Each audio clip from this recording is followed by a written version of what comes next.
ఎవరు మాట్లాడకండి. చెప్పండి. నేల వర్గీకరణ ఈరోజు నేల వర్గీకరణ చెప్పండి. నేల వర్గీకరణ ఎవరు చేస్తారు? క్లాసర్ చేస్తాడు. అంటే మనం ఇప్పటివరకు జరిగిన సర్వే భూమి కొలత రిజిస్ట్రేషన్ దశలో మొత్తం టీపన్ బుక్స్ పక్కా బుక్స్ అన్ని రెడీ చేసిన తర్వాత ఎవరు తయారు చేస్తావని సర్వే తయారు చేస్తాడు. సర్వే తయారు చేసిన తర్వాత ఈ అనుభవజ్ఞ సర్వేని మాత్రమే ఈ క్లాసర్ పని చేయడం జరుగుతుంది. అతన్నే క్లాసర్ అంటారు. అనుభవజ్ఞ సర్వేని మాత్రమే దీన్ని చేస్తారు, నేల వర్గీకరణ చేస్తారు, వాడిని క్లాసర్ అంటాడు. ఓకేనా? దీనిలో ఫస్ట్ వచ్చేసి ఈ నేల వర్గీకరణ ఎఫెక్ట్ చేసేటివి ఏంటి? మొత్తం ఐదు ఉంటాయి. ఏంటి? ఫస్ట్ వన్, నేల యొక్క ఫెర్టిలిటీ, సహజ ఉత్పత్తి సామర్థ్యం ఒకటి. నెక్స్ట్ గ్రామకంఠం నుంచి పొలముకున్న దూరం. సెకండ్ది అది. థర్డ్ది వాటర్, నీటి వనరు అంటే ఏంటిది? ఎక్కడి నుంచి పారుతున్నది. నెక్స్ట్ నీటి పారుదల ఎట్లా జరుగుతుంది, ఫోర్త్ది. నెక్స్ట్ వ్యవసాయానికి అవసరం వరకు ఇతర అదర్స్ వ్యవసాయ కార్యకలాపాలకు అవసరమైన ఇతర సదుపాయాలు, ఇవన్నీ ఎఫెక్ట్ అవుతాయి అన్నమాట. ఫస్ట్ వన్ ఏంటిది? First one fertility of soil. Fertility of soil అనేది దేని మీద బేస్ అయి ఉంటుంది? ఆ మట్టి అనేది తేమను అబ్జర్వ్ చేసుకొని దాన్ని నిలిపించే శక్తి మీద ఆధారపడి ఉంటుంది. అంతేనా? దాన్ని ప్రభావితం చేసే అంశం ఏది? లోతు అనేది ప్రభావితం చేస్తుంది. ఆ లోతు అనేది మనము ఎట్లా డివైడ్ చేస్తామో ఎన్ని గ్రేడ్లు ఉంటుంది మొత్తం? అది 7 గ్రేడ్స్ ఉంటాయి. 7 తరగతిలో పెంచడం జరుగుతుంది. అవి ఏంటివి? 16, 15, 14, 11, 8, 5, 3 మొత్తం 7 తరగతులు అన్నమాట. ఈ తరగతులను బట్టినే మనం గ్రేడ్గా పెంచడం జరుగుతుంది. అది నెక్స్ట్ వచ్చేసి ఈ క్లాసర్ అనేటువంటి ఫస్ట్ దేన్ని కాపీ చేసుకుంటాడు? మొజిని ప్లాట్ సహాయంతో మొజిని ప్లాట్ని తీసుకొని, మొజిని ప్లాట్ అంటే ఏంటి? కాంబినేషన్ ఆఫ్ ఆల్ టిపన్స్. ఇప్పుడు ఏంటి? కాంబినేషన్ ఆఫ్ ఆల్ టిపన్స్ ఉన్న మొజిని ప్లాట్ని సహాయంతో అతను ఏం చేశాడు? మొక్క మీద వెళ్ళి మొజిని ప్లాట్ ప్రకారంగా చెల్తా నెంబర్ ఉన్నాయా లేవా, చెల్తా నెంబర్ ఉన్న టీపన్ కరెక్ట్ చేసిందా లేదా మొక్క పైన చెక్ చేసుకొని, అదేవిధంగా భౌగోళిక గుర్తులు సరిగ్గా వేసింది లేదని చెక్ చేసుకొని అతను ఒక మొజిని ప్లాట్ టోచ్ చేసుకొని దాని మీద చేసుకుంటాడు అనమాట. దాన్ని మనం ఏమంటాం? పహానీ ప్లాట్ అంటాం. ఇంతవరకు అర్థమైంది కదా మీకు? దీని తర్వాత ఇప్పుడు మనకు మన కుజుని ఎన్ని భాగాలు విభజించడం జరిగింది? ఎన్ని భాగాలు? 2 రకాలు. ఏంటివి? నల్లరేగడి, ఎర్ర చిలకలు ఒకటి. నల్లరేగడి ఎన్ని భాగాలు? 2 టైప్స్. ఏంటివి? నల్లమన్ను, ఎర్రమన్ను. నల్లమన్నుని ఏమంటాం? పవి అంటాం. పి అక్షరంతో చూస్తాను. నల్లమన్నుని ఎర్రమన్నుని దవి అంటాం, డి అంటాం. నల్ల చిలకను నల్ల కాల అంటే కే. ఎర్ర చిలకను లాల్, ఎల్ అక్షరంతో చూస్తారు. తరి అయితేనేమో నల్లమన్ను, ఎర్రమన్నుగా వేస్తాం. తరి బాగా అయితే నల్లమన్ను, ఎర్రమన్నుగా వేస్తాం. ఇంతవరకు ఓకేనా? ఇది భాగాలు అనమాట. ఇప్పుడు నల్లరేగడి నేలలో ఎందుకు లోతు ప్రకారం చేస్తామంటే, ఇప్పుడు నల్ల చిలక నల్ల రేగడి నేలలు ఏముంటాయి? పత్తి, పొగాకు ఇవన్నీ వేస్తాం కదా. వేసినప్పుడు వాటి యొక్క వేల్ అనేది మాక్సిమం 3 feet వరకు వెళ్తుంది. 3 feet కంటే కిందికి వెళ్ళాలంటే అవసరం లేదు, అంతకనే మనకు అది అవసరం ఉండదు. కాబట్టి 3 feet వరకే మనం కస్టమైజ్డ్ ఒక క్రౌ బాని తయారు చేసుకుంటాం. అది ఎట్లా డివైడ్ చేస్తాం? 7 తరగతిలో వేస్తాం. ఎట్లా చేస్తాం? అది 3/4 ఫస్ట్ పైన, అది ఫిక్సింగ్ గ్రేడ్ అనమాట. First grade. నెక్స్ట్ 1/2, 1/4, 3/4, 1/2, 1/4 ఇట్లా మొత్తం ఎన్ని భాగాలని? 7 భాగాలైనవి. 7 భాగాలైన తర్వాత దీన్ని మనము ఒక పట్టిక రూపంలో చేసుకుంటాం. దాన్ని ఈ పట్టిక ఎట్లుంటుంది? ఫస్ట్ వచ్చేసి ఏముంటుంది? తరగతి గ్రేడ్ ఉంటుంది. ఫస్ట్ గ్రేడ్ తర్వాత బాగాన విలువ, తర్వాత కుజ్కి, తరి బాగా ఎత్తాం. కుజ్గిలో ఎన్ని భాగాలు? మళ్ళీ రేగడి నెలలు లోతును బట్టి, చిలకా నెలలు మట్టి ఇసుక శాతాన్ని బట్టి. ఇప్పుడు రేగడి నెలలు ఎన్ని? మళ్ళీ 2. నల్లమన్ను, ఎర్రమన్ను. ఇక్కడ చిలక అయితే నల్ల చిలక, ఎర్ర చిలక. ఫస్ట్ నల్లది, తర్వాత ఎర్రది. తర్వాత తరి బాగా భూముల్లో నల్లమన్ను, ఎర్రమన్ను. ఓకేనా? ఫస్ట్ తరగతి ఏం చెప్పు? ఏమేమి ఉంటాయి తరగతులు? First, second, third, fourth, fifth, sixth, seventh. అంతే తరగతి అంతే. తర్వాత బాగాన విలువలు ఏముంటాయి? 16, 15, 14, 11, 8, 5, 3. ఇవి ఏంటి? అవన్నీ బాగాన విలువ. తర్వాత ఏముంటుంది? కుజ్గిలో ఉన్నటువంటి రేగడి నెలలో ఉన్నటువంటి నల్లమన్ను. ఫస్ట్ స్టార్ట్ అవుతుంది 1/3/4, 1/3/4, 1/2, 1/4, 1/3/4, 1/2, 1/4. ఇవి స్టేట్ అన్నీ వచ్చేస్తాయి. ఇదేంటి? నల్లమన్నుకు సంబంధించింది. కుజ్గిలో నల్లమన్నుకు సంబంధించి. కుజ్గిలో ఎర్రమన్నుకు సంబంధించింది ఫస్ట్ వదిలేసాలి. ఫస్ట్ ఒకటే వదిలేసి తర్వాత 1/3/4, 1/2, 1/4, 1 3/4 1/2 అంతే 1/4 ఉండదు లాస్ట్ ఒకటి తీసేస్తాం కదా నెక్స్ట్ మళ్ళీ కొజ్జులో ఇప్పుడు ఎర్ర చిలకల గురించి చిలకలలో మళ్ళీ నల్ల చిలకలు ఏముంటుంది 2 వదిలేసేయాలి వదిలేసి ఏం చేయాలి 3/4 నుంచి స్టార్ట్ చేయాలి 3/4 1/2 1/4 1/4 కన్నా తక్కువ ఒకటి గ్యాప్ ఉంటుంది నెక్స్ట్ మళ్ళీ నెక్స్ట్ ఏంటిది ఎర్ర చిలక ఏం చేయాలి ఎట్లా పైన 3 వదిలేసి 3/4 1/2 1/4 1/4 కన్నా తక్కువ ఓకేనా ఎర్ర చిలక అయిపోయినా ఇదంతా నెక్స్ట్ తరి బాగా అయితే నల్ల మన్ను ఫస్ట్ నుంచి స్టార్ట్ చేయాలి 3/4 1/2 1/4 1/4 కన్నా తక్కువ తరి బాగా అయితే నల్ల మన్ను ఎర్ర మన్ను ఓకేనా నెక్స్ట్ ఎర్ర మన్నులో అయితే ఫస్ట్ ఒకటి వదిలేసాలి తర్వాత 3/4 1/2 1/2 1/4 1/4 కన్నా తక్కువ ఇలా లాస్ట్ కింద ఏం రాయాలి క్లాసెస్ అని ఫస్ట్ సెకండ్ థర్డ్ ఫోర్త్ మళ్ళీ ఫస్ట్ సెకండ్ ఓకేనా నువ్వు ఇట్రా లేచి ఇట్రా నువ్వు చూసాడు వస్తే ఈజీగా ఉన్నది నేను ఇంటి మళ్ళీ పలికి వస్తుంది తలక ఇంతవరకు అయిపోయింది కదా అలిచేట నువ్వు వినిపిస్తుంది సరే నెక్స్ట్ నల్ల రేగల నెల అయిపోయింది కదా ఇప్పుడు పానీ క్లాస్ వచ్చేసి ఏమన్నాయి పానీ క్లాస్ గురించి చెప్పినాం ఇందాక పానీ క్లాస్ తరి భూముల్లో పానీ క్లాస్ కూడా ఎఫెక్ట్ అవుతుంది అనమాట పానీ క్లాస్ వల్ల కూడా ఎఫెక్ట్ అవుతుంది అది ఎట్లా చేస్తాం పానీ క్లాస్ అంటే ఏంటి వ్యవసాయానికి అవసరం నీరు శ్రమతో లేకుండా పారుదల ఎట్లా జరుగుతుందో దాన్ని బట్టి మనం పానీ క్లాస్ నిర్ణయించి జరుగుతుంది పానీ క్లాస్ ఏమేమి ఉంటాయి పటస్థల్ అంటే వ్యవసాయం చేయుటకు వ్యవసాయానికి అవసరం నీరు ఎలాంటి శ్రమ లేకుండా నీటి పారకము చెరువుల ద్వారా కుంటల ద్వారా కాలువల ద్వారా పారితే వాటిని పటస్థలు అంటారు దానికి ఎన్ని పానీ క్లాస్ ఇచ్చారు ఒకటి పానీ క్లాస్గా అనగా నిర్ణయించడం జరుగుతుంది మొటస్థలు అంటే వ్యవసాయానికి అవసరం నీరు నీటి పారకము శ్రమతో కూడుకున్న విధంగా ఉంటే దానిని మొటస్థలు అంటారు ఎగ్జాంపుల్ బావులతోని బుట్కిలతోని చేసి దానిని మనం దాన్ని ఏమంటాం మొటస్థలు అంటాం దీనికి 2 పానీ క్లాస్ 4 పానీ క్లాస్ ఇవ్వడం జరుగుతుంది ఓకేనా ఇంతవరకు ఓకే నెక్స్ట్ ఇప్పుడు ఒకే సారవంతమైన ఇప్పుడు మనం దీని గురించి నేర్చుకుందాం కాస్టాలు ఎందుకు చేస్తాం నేర్చుకుందాం కాస్టాలు అంటే ఏంటి అది నేర్చుకుందాం ఫస్ట్ కాస్టాలు ఎందుకు చేస్తాం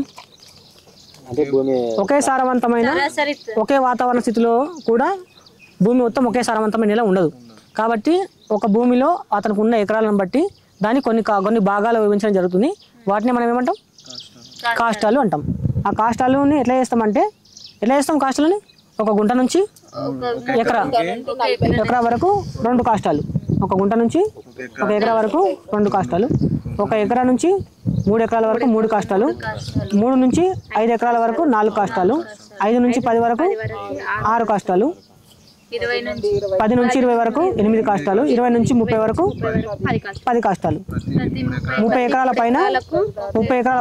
పైన ప్రతి ఎకరానికి 3 ఎకరాలకు ఒక కాస్టా చొప్పున అడిషన్ చేయడం జరుగుతుంది ఓకేనా ఒక గుంట ఒక కాస్టా గుంట కాదు ఒక కాస్టా ఓకే దీన్నే కాస్టలు అంటాం అయిపోయిందా నెక్స్ట్ ఏంటి దోషాలు ఎందుకు వస్తాయి ఒకటే నిలవంతమైన నెలలో ఈ సన్నటి ఇసుక మందపు ఇసుక పైపొర కొట్టుకుపోవడము అందులో సున్నపు ఇసుకలు ఉండవు లైమ్ స్టోన్స్ ఉండడము పెద్ద లైమ్ స్టోన్స్ ఉండడము అట్లాంటివి ఉండడం వల్ల ఆ దగ్గర పంట సరిగా పండదు కాబట్టి వాటిని కూడా మనం కన్సిడర్ చేయాలి కాబట్టి దోషాలను కూడా కన్సిడర్ చేయాలి ఫస్ట్ ఏంటి చుంకడ్ అంటే ఏంటి 3 చుక్కలు గుర్తు 3 చుక్కలు ఏంటి దాని మీనింగ్ ఏంటి చిన్న సున్నపు ముక్కలు లైమ్ స్టోన్స్ చిన్న సున్నపు ముక్కలు నెక్స్ట్ గోచు గ్రేటర్ దెన్ గుర్తు గ్రేటర్ దెన్ పెద్ద సున్నపు ముక్కలు ఓకేనా థర్డ్ వన్ ఉత్తర్వర్డ్ 45 degrees లైన్ 45 degrees లైన్ ఏటవాళ్ళ భూమి నాలుగోది వల్సర్ వి మందపు ఇసుక రెస్వర్ట్ ఎక్స్ సన్నటి ఇసుక నెక్స్ట్ దోపన్ రెసిస్టర్ దోపన్ అంటే దొబ్బడం ఏం దొబ్బుతుంది అది ఎందుకు అధిక నీటి ప్రవాహం వల్ల పైపొర మట్టి పైపొర కొట్టుకుపోవడం పోతుంది ఓకేనా నెక్స్ట్ ఉపల్వర్ట్ ఊబి లాంటి భూమి దీని రెక్టాంగిల్ డాటర్ కరల్ లాస్ట్ది కరల్ ఉర్దూ 8 లాస్ట్ కానీ ఉర్దూ 8 ఊబి లాంటి అది చౌడు భూములు అంటే పగుళ్ళ భూములు ఎండితే తొందరగా తడవదు తడిస్తే తొందరగా ఎండదు ఓకేనా ఈ దోషాలు అయిపోయిందా ఈ దోషాల్లో కూడా మనము కొన్ని మినహాయింపు ఇవ్వరాదు ఏంటివి అవి కాదు, కుష్గి భూమిలో తరి భూముల్లో అయితే అది కుష్గి మరియు బాగాయత్ భూముల్లో ఏంటి రెస్పట్టు వల్సరు రెస్పట్టు మినహాయింపు ఇవ్వరాదు, ఎందుకంటే అది కామన్ అనమాట. వీటిలో తరి భూముల్లో అయితే రెస్పట్టు ఉప్పల్వట్టు అంటే ఊబి లాంటి భూమి అంటే అది ఉంటుంది కాబట్టి దాన్ని కూడా మనము తరి భూములు కన్సిడర్ చేయొద్దు. ఇంకో విషయం ఏంటి, చిన్న చిన్న చిన్న చిన్న చిన్న చిన్న దోషాలు ఉంటే వాటిని కన్సిడర్ చేయొద్దు. First point. Second point, maximum 2 లేదా 3 దోషాలు గ్రేడ్ల కంటే ఎక్కువ తగ్గిరాదు, ఎన్ని దోషాలు ఉన్నా సరే. ఇంకోటి 2 దోషాలు ఉంటే ఒకటే గ్రేడ్ని తగ్గించాలి, ఒకటే గ్రేడ్ని తగ్గించాలి. ఓకేనా, ఇవి మెయిన్ పాయింట్స్ గుర్తుపెట్టుకోండి అంతే. నెక్స్ట్ పోర్టు ఖరాబు. నెక్స్ట్ ఏంటి పోర్టు ఖరాబ్. పోర్టు ఖరాబ్ ఏమని అంటే ఏంటి కాదు, పోర్టు ఖరాబ్ అంటే డివిజన్ వ్యవసాయ యోగ్యమైన భూమిలో వ్యవసాయానికి పనికిరాని మరియు ప్రజా ప్రయోజనాల దృష్ట్యా వదిలివేయబడిన భూమిని ఏమంటాం, పోర్టు ఖరాబ్ అంటాం. అవి ఏంటివి, కాలిబాట, బండ్ల బాట, ఇళ్ల స్థలాలు, బావులు, కుంటలు, చెట్లు, రాళ్ళ సమూహము, స్థలాలు అంటే సంతలు అని చెప్పలే, లాస్ట్ది తరి భూములు. తరి భూములో కూడా గిట్ల తీసేయాలి. ఫస్ట్ ఏంటి కాలిబాట. కాలిబాట అంటే ఏంటి, గ్రామం నుంచి పొలంకు లేదా గ్రామ కన్నా నుంచి వేరే గ్రామాలకు వెళ్ళుటకు వెలువడిన స్థలాన్ని కాలిబాట, 13 లింకుల వెడల్పు బాటని కాలిబాట అంటాం. దాన్ని ఎన్ని లింకులు ఉంటాయి, 13 లింకులు. అది ఓకే. నెక్స్ట్ దాన్ని క్యాలిక్యులేట్ చేయాలంటే ఒక సర్వే నెంబర్లో ఇంత కాలిబాట ఉన్నది ఎట్లా అనుకుంటాం, పొడుగు ఇంటూ వెడల్పు వేసి కనుక్కుంటాం. ఓకేనా. నెక్స్ట్ బండ్ల బాట. ఒక గ్రామం నుంచి ఇంకో గ్రామానికి కానీ పొలం నుంచి ఇంకో పొలం కానీ వెళ్ళుటకు ఒక ఎన్ని లింకులు, 31 లింకుల వెడల్పుతో వదిలివేయబడిన భూమిని ఏమంటాం, బండ్ల బాట అంటాం. అది ఎన్ని లింకులు, 31 లింకు ఇంటూ ఎంత పొడుగు ఉంటే అంత పొడుగు వేసి క్యాలిక్యులేట్ చేస్తాం, పోర్టు ఖరాబ్ని తీసివేస్తాం. నెక్స్ట్ ఏంటి, తర్వాత నెక్స్ట్ ఏంటి రాళ్ళ సమూహం. రాళ్ళ సమూహం పొడవు ఇంటూ వెడల్పు వేసి తీసేస్తాం. ఇళ్ళ స్థలాలు కూడా పొడవు ఇంటూ వెడల్పు చేసేస్తాం. స్థలాలు అంటే ఏముంటాయి, సంతలు, మార్కెట్లు, జాతరలు ఇలాంటి వాటి కోసం ముందే వదిలేస్తాం. దాన్ని కూడా పొడవు ఇంటూ వెడల్పు లేక తీసేస్తాం. ఓకేనా. నెక్స్ట్ ఇంకేంటి, చెట్టు. పెద్ద చెట్టు అయితేనేమో మిట్ట మధ్యాహ్నము దాని ఉన్న నీటిని పొడవు ఇంటూ వెడల్పు సహాయంతో కనుక్కొని దాన్ని తీసేస్తాం. తాటి చెట్లు, ఈత చెట్లను 15 తాటి చెట్లు లేదా 15 ఈత చెట్లకు 1 గుంట చొప్పున తీసేస్తాం. 2 విప్ప చెట్లు ఉంటే 1 గుంట చొప్పున తీసేస్తాం. ఓకేనా. తరి భూములు అయితే 16 నుంచి 30 గుంటల వరకు 1 గుంట తీసేస్తాము. ఎందుకు, పొలం యొక్క రిడ్జెస్ ఉంటాయి అంటే గెట్లు ఉంటాయి కాబట్టి ఆ గెట్ల కోసం తీసేయాలి. 30 గుంటలు ఉంటే 2 గుంటలు తీసేయాలి. 30 గుంటల పైన ప్రతి ఒకరానికి 1 గుంట చొప్పున తీసేయాలి. దీన్నే పోర్టు ఖరాబ్ అంటాం. ఓకేనా. నెక్స్ట్ సరాసరి భాగన. సరాసరి భాగన అంటే ఏంటి, యావరేజ్. దేనికి చేస్తాం యావరేజ్, కాస్టాల్లో ఉన్నటువంటి ప్రతి కాస్టాకి ఉన్న గ్రేడింగ్ అనుకుని ఆ గ్రేడ్ని బట్టి యావరేజ్ చేసేస్తాం అనమాట, కాస్టాల సంఖ్య బట్టి. ఇప్పుడు నేను ఎగ్జాంపుల్గా తీసుకొని చెప్పాలా మళ్ళీ వీడియో చేస్తున్నా, అదే అవుతుంది చెప్పుకో, నీకు కూడా చెప్తున్నావు ఎట్ ఏ టైం అట్లా అయిపోతుంది. ఇప్పుడు మనకి ఎగ్జాంపుల్ ఏం తీసుకున్నాను, ఏం చెప్పిన ఎగ్జాంపుల్ ఏం తీసుకున్నావు, ఒక ఎర్రచిలక తీసుకున్నాను, 4 ఎకరాలు ఎర్రచిలక తీసుకున్నాను. 4 ఎకరాలు ఉంటే కాస్ట్లు ఎన్ని చేయాలి, 4 భాగాలు చేయాలి. 4 ఎకరాలకు 4 భాగాలు చేయాలి. 3 నుంచి 5 ఎకరాలకు 4 భాగాలు అనమాట. ఓకేనా.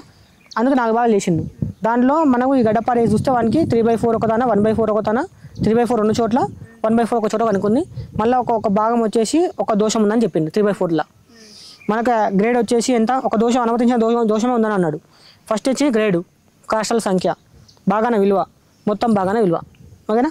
గ్రేడ్ వచ్చేసి ఏంటి, ఈ గ్రేడ్ ఎట్లా కనుక్కుంటాం మనం, అది యొక్క 3/4 ఉంది కాబట్టి 3/4కి ఏం చేయమని రావాలి,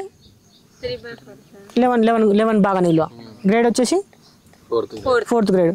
5th గ్రేడ్ వచ్చేసి ఏంటిది, 3/4కి ఒక దోషం ఉంది కాబట్టి ఒక తగ్గించిండు. 3/4 1/4 2 1/2 ఎంత, 1/2 11, 1/2 8, 1/2 ఆల్రెడీ ఒకటి ఉంది ఆడ వేసేసింది. ఇంకోటి ఎక్స్ట్రా ఎందుకు అయింది, 3/4కి ఒక దోషం ఉంది కాబట్టి 1/2 వేసుకున్నది కూడా ఒక గ్రేడ్ తగ్గించి. 5th గ్రేడ్ వచ్చేసి 2 8 × 2 అంటే 16 వచ్చేస్తుంది ఇది. నెక్స్ట్ 6th 1 ఒక గ్రేడు, బాగాన విలువ 5, ఈ మొత్తం బాగాన విలువ 5 1/4కి. మొత్తం దీన్ని మొత్తం బాగాన విలువ 32, కాస్టల సంఖ్య 4. మనం కాస్టల సంఖ్య మొత్తం బాగాన విలువ డివైడెడ్ బై కాస్టల సంఖ్య వేస్తే మనకు యావరేజ్ బాగానే వచ్చేస్తుంది. నెక్స్ట్ ఇది సరాసరి బాగానే ఇది. నెక్స్ట్ అండి నేల వర్గీకరణ చేసిన తర్వాత పని క్లాస్ కాదు, ఇవి పని క్లాస్ అయిపోయింది ఆల్రెడీ.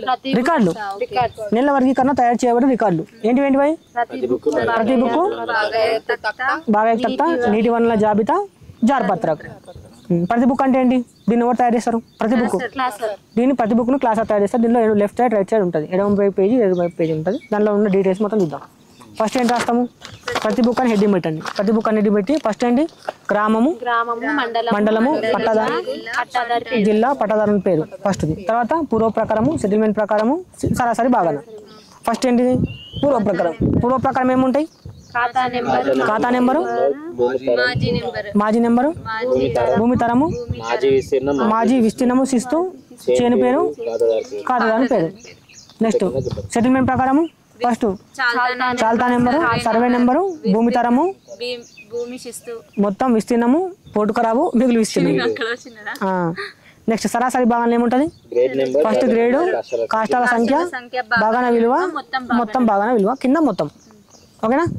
చాల్తా నెంబర్లు ఇంకేముంటాయి? ప్రతి బుక్లో ఇంకేముంటాయి? మొజిని ప్లాట్ ప్రకారము చాల్తా నెంబరు టీపా సరిపోయిందని చెక్ చేసుకోవాలి ఫస్ట్. తర్వాత పోటు ఖరాబు ఉన్న నిజమా లేదా చెక్ చేసుకోవాలి. నీటిపారుదల ఎక్కడెక్కడ జరుగుతుంది, నీటిపారుదల వివరాలు ఎట్లున్నాయి, అది ఏ పంట కలిగి ఉన్నది పొలంలో ప్రజెంట్, నీటిపారకం ఎలా జరుగుతుంది, నీటిపారుదల దోషాలు ఏమైనా ఉన్నాయి ఆ వివరాలు, పొలం నుంచి గ్రామంకున్న దూరం ప్రకారం బాగానే విలువ వేసింది లేనిది చూసి చెక్ చేసుకోవాలి. పానీ క్లాస్ కూడా చెక్ చేసుకోవాలి. ఇవన్నీ మనకు ప్రతి బుక్లో ఉంటాయి. నెక్స్ట్ బాగా తక్కువ అంటే ఏంటి? తోట భూముల యొక్క మొత్తం వివరాలు ఒక పట్టిక రూపంలో తయారు చేస్తారు, దాన్ని బాగా తక్కువ అంటారు అంతే. నెక్స్ట్ నీటి వనరుల జాబితా. నీటి వనరుల జాబితా అంటే ఏంటి? నీటి వనరుల జాబితా బావి ఎట్లా కట్టిరు, అది ఏ వ్యక్తి పేరు మీద ఉంది, అది ఎన్ని రోజుల బావి ఏ రోజు మినిగింది, తేదీ. ఒకవేళ కబ్జాలో ఉన్న వ్యక్తి కుటుంబ సభ్యుని కానట్టయితే వాని యొక్క వివరాలు ఏంటివి. ఓకేనా? బావి ఎట్లా కట్టబడింది, రాళ్లతోనా మట్టితోనా, ఎన్ని మూటలు బావి ఉంది, ఏ పరిస్థితిలో ఉంది, మంచిగా ఉందా చెడ్డ ఉందా, తవ్వేటప్పుడు ఎంత నీరు పడింది, మొత్తం నీటి లోతు ఎంత, నీటి లోతు మరి ఎన్ని గంటల పారకం జరుగుతుంది, అది బావి మంచి నీరా చెడ్డ నీరా, ఉప్పు నీరా, ఎటువైపు పారుతుంది, పారకం ఎట్లా జరుగుతుంది, ఆ బావి ద్వారా సాగు అయ్యే విస్తీర్ణం ఎంత, ప్రతి చెట్టు యొక్క వివరాలు 5 రకాల ఏంటివి, బావి నీటి ద్వారా సాగు అయ్యే ఇతర సర్వే నెంబర్లు ఏంటివి, సాగు మార్పిడి ఉందా లేదా, ఆ భూమి ప్రతి సంవత్సరం సాగు అవుతుందా లేదా, సర్వే నెంబర్లో ఎంత విస్తీర్ణం కింద బావి సాగు అవుతుంది, ఇతర ఏదైనా ఆధారం చేత వాటి వివరాలు తెలుపబడతాయి. ఇతర ఏదైనా ఆధారం ఇంటి సాగు చేస్తే వాటి యొక్క వివరాలు సాగు చేయబడతాయి. నెక్స్ట్ జారపత్రక అంటే ఏంది? ఆ సర్వే క్షేత్రంలో ఉన్నటువంటి పొలంలో ఉన్నటువంటి చెట్ల వివరాలు మొత్తం ఒక పట్టిక రూపంలో తయారు చేస్తే దాన్ని జారపత్రక అంటారు.